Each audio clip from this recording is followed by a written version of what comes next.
Day one of our room redo. This nasty little monstrosity is going away.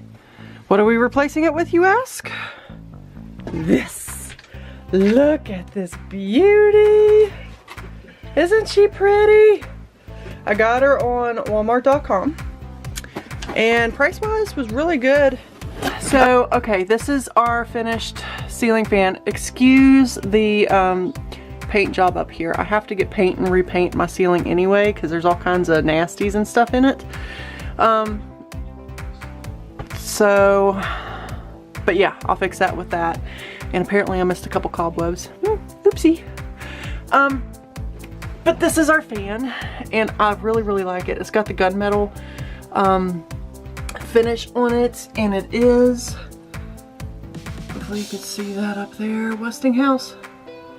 It's a 24-inch fan and it's really bright. The light for it is really bright. The fan itself, I mean seriously, this is my hand, this is all the bigger these blades are. They're super duper cute and so tiny, but it pushes out the air, guys. It's a really good fan so far. It's really quiet. That's on high.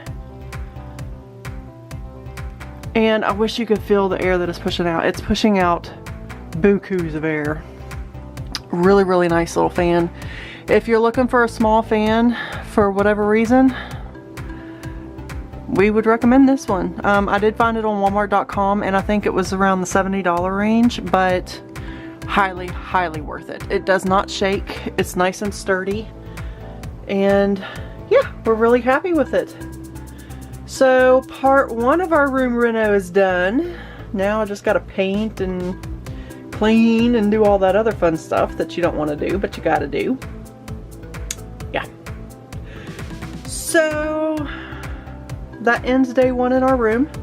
It did take us a little while to do it because neither hubby or I are electrical beings, but you know what? We got it done. We took our time, we read all the instructions, and we got it done. So everything's going good with it, and yeah, super cute. And